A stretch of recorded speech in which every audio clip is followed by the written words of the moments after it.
Salut les canards, ah, c'est encore moi, le relou de Spa. Je me suis renommé ambassadeur de la Belgique là, pendant les vacances d'Ichaud. Donc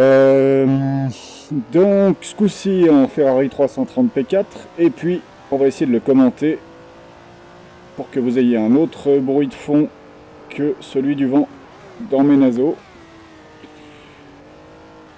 Alors la petite Ferrari, comme on a vu sur Silverstone, pour ceux qui étaient présents, elle est quand même beaucoup plus agile, parce que vachement plus légère, avec un freinage d'une autre époque par rapport à la GT40, et puis cette particularité au niveau du châssis magique de se remettre automatiquement en ligne dès qu'on relâche un peu l'accélérateur. Alors je sais pas, peut-être aussi parce qu'elle a pas mal de freins moteurs.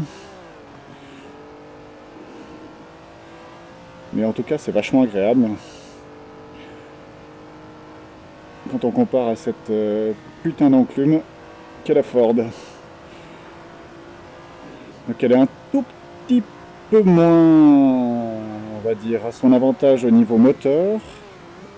Sur Spa. Hop là, ouais. Mais les différences de châssis, enfin de poids surtout, font que ça s'équilibre pas mal. Et puis c'est aussi pour faire un peu la pub de ce petit circuit sympa qui est Spa 66. Alors déjà on a tout le charme des années 60, et puis alors ça que j'adore, parce que je m'en suis pas mangé tant que ça, c'est les baraques en bord de piste. J'imagine déjà l'annonce à l'époque. Vent charmante ferme dans les Ardennes. Proche installation sportive. Au calme, excepté quelques week-ends par an. Il est toutefois recommandé de laisser les enfants jouer plutôt côté jardin. Sinon l'ambiance est là. Spécial dédicace au mec qui voulait faire sa sieste le dimanche après-midi. Donc c'est un circuit qui est long sur le papier. Voilà. Mais comme on l'avale à toute blinde, en fait, il passe super vite. Les virages sont pas trop techniques, il n'y a pas besoin d'énormément ralentir la bagnole, ce qui était le plus désagréable avec la GT40. Mais les sensations sont là parce que il n'y a pas beaucoup de place sur le bord de la piste, comme vous pouvez voir.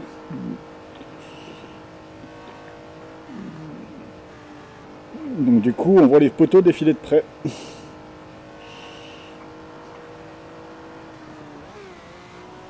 Alors pour ceux qui ont regardé l'autre vidéo, voilà.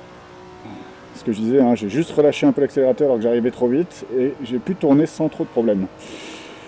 Donc pour ceux qui ont regardé l'autre vidéo sur le Nürburgring, oui évidemment on est encore dans le brouillard. Alors, je pense à changer ça. Enfin quoi que j'aime bien encore. C'est assez représentatif des Ardennes.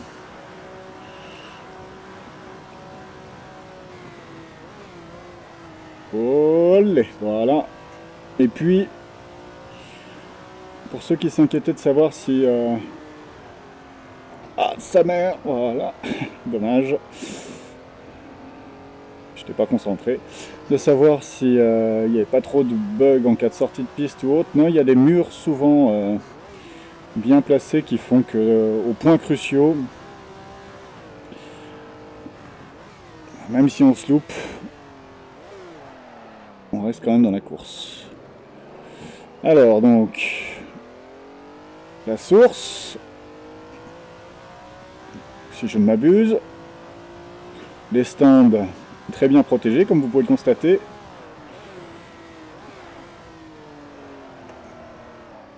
Au rouge, qui se passe pas du tout à fond. Et puis après toute une portion inconnue d'époque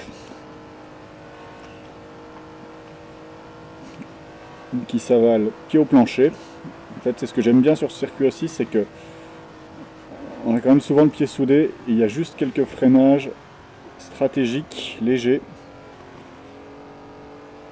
avant de remettre du gros gaz dès la sortie. Il y a des courbes un peu plus serrées qui se négocient, alors soit en coupant un peu à vos risques et périls, hein, parce qu'il y a des fossés là, je ne sais pas si vous voyez sur le côté, mais c'est un peu creusé. Des champs un peu partout. Alors là, c'est la partie un peu chaude. À droite, en fait, il y a un champ en contrebas, bon, dont on peut ressortir hein, si on va se viander. Là, quand on arrive près des maisons, on va rétrograder. Quand on arrive près des maisons, il y a possibilité, si on se débrouille bien, d'aller se viander dans leur jardin. Mais alors, il faut vraiment sortir de piste. Mais la piste est large, les courbes longues, donc il y a moyen de rouler à 2 de front, peut-être même à 3, je sais pas trop. Pour des arsouilles bien sanglantes.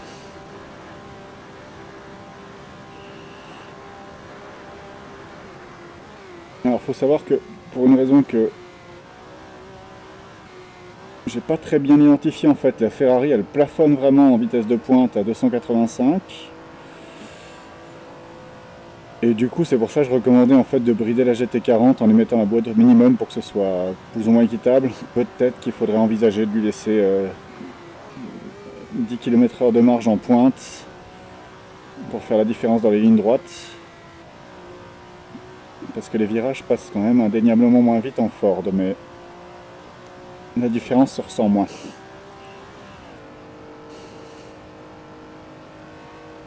Donc j'ai prolongé sur un deuxième tour parce que sur la GT40, que j'ai pris le parti de rouler le plus hein, sur Spa, je sais que mon meilleur temps est à 3,55.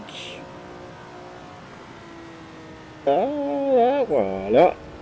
Et j'ai pas refait après de tour chrono avec la Ferrari, donc même si j'ai fait un peu de conneries là, je pense qu'on aura un chrono quand même cohérent. Et j'étais curieux de savoir comment elle s'en sortait.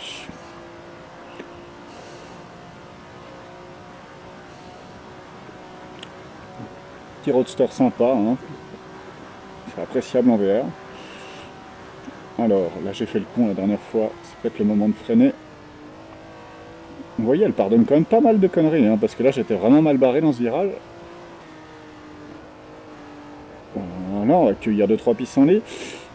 Et je l'ai rattrapé easy. J'ai juste relâché le frein en fait, et relâché l'accélérateur. Et c'est remis en ligne.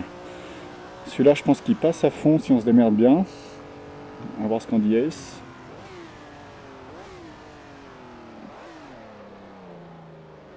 Voilà.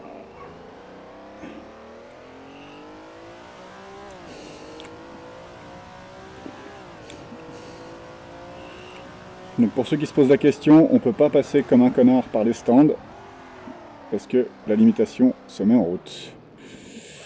Alors on va regarder ce temps. Merde. Voilà.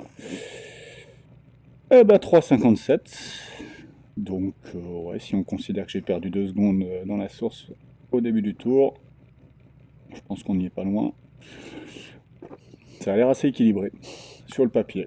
Donc voilà, je reviens à la charge.